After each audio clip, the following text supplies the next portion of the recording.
The subject of this week's feature story knows about taking care of lightweight calves. He got into the stocker cattle business less than 20 years ago to keep the family farm and be profitable. Sean Mercer has achieved both of those goals and has received some national recognition along the way. He's not opposed to tree farming, but Mercer says at this point in his life, stockers make him more money than trees. Farmweek's Leighton Spann reports from the Mercer farm east of Richton, Mississippi, near the Alabama state line. We try to keep everything as calm. We move all our cattle with just a bucket and a truck horn. And after they get used to it, it's pretty easy. They realize that they're going to a little bit better place to eat, so it works out pretty good for us. The stocker cattle business is working out well for Sean Mercer all the way around. He's the third generation to farm this land east of Richton in southeast Mississippi. Sean has developed the ability to make lightweight cattle a profitable enterprise. These calves that we're looking at here probably came in weighing 250, 300 pounds, and they're currently weighing right at 6, and we'll keep them another 30 or 45 days and hopefully find someone that wants them a little bit more than we do and send them on. Sean says his grandmother, Olive Henderson, was very instrumental in his decision to get into the cattle business to begin with. That was 16 years ago, after his grandfather, Carlos Henderson, passed away. The Hendersons had operated this roadside store that still stands on the farm, in addition to running cattle on the place. One of the store fixtures was refinished and is now a piece of furniture in Sean Mercer's home. My grandparents ran that store for over 50 years, I guess, and probably closed it in the early 70s. My grandfather would open up every morning and then go farm, and my grandmother would basically run the store, and they made a pretty good go of it, I guess. Mom and pop operation. The farm had traditionally been a cow-calf operation up until Sean Mercer took over its management. Although he doesn't depend on the farm for a full-time living, Sean says he quickly realized the existing setup wouldn't produce enough return on investment to ultimately buy the farm from family members and preserve it. That's when he switched gears. Up until I took over, we were traditionally cow-calf, and we just decided that wasn't going to be enough to be able to buy, like this piece of property that my aunt owned.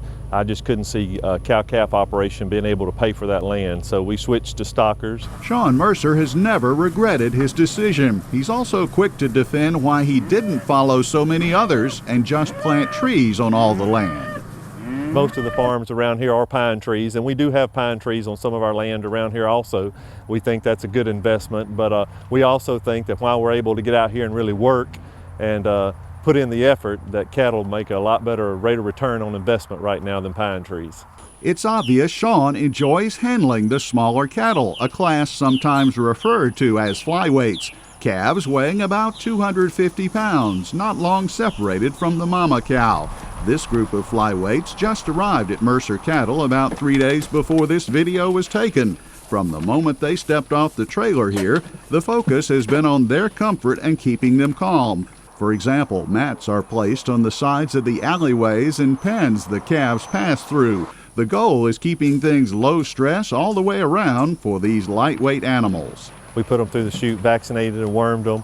We'll wait on castrating them, blacklegging them, dehorning them, branding them till they're about 300 pounds. We just want them to eat and come to a better place and start gaining a little weight, and then we'll do all the rough stuff a little later on when we think they're a little more capable of handling it, because most of them have probably been separated from mama for the first time, sent to a stockyard somewhere in the southeast, and really been through a stressful time. The idea of low-stress handling even extends to the larger cattle. It's mostly controlled grazing with an electric wire fence around the Mercer operation.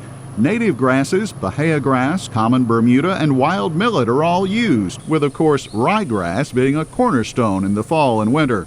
Sean Mercer says he likes to take a 250-pound calf, precondition it through the winter on ryegrass, put about 500 pounds on it, and sell it as a 7 or 8 weight. The emphasis is on maximizing profit per head rather than worrying about the total number of head on the place at any given time. try to keep that grass as tender as we can. Use a lot of cows that we have to come in and kind of clean up behind these calves to keep it eaten off.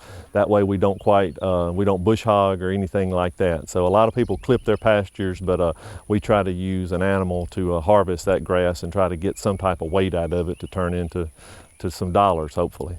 Sean concentrates on keeping cost and overhead low so he can turn more profit per animal. For example, he contracts with others to bale hay, apply fertilizer, and do other chores. That way, he doesn't have to invest in a lot of equipment himself.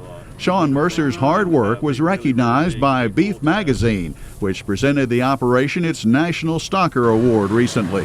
From Richton, Mississippi, I'm Leighton Spann reporting. You can watch this story again about Sean Mercer on our Farmweek website. We'll have links where you can read the Beef Magazine article about Mercer. He received Beef Magazine's National Stocker Award in 2007. You can also see Farmweek stories on YouTube. Type in Farmweek as one word with quotation marks and you'll find us. And Amy, Leighton talked with Sean Mercer, and things are still going well for him. So he's still on his plans, and right now he knows what he needs and he gets it done. And he is an example of a good stocker cattleman. He sure is.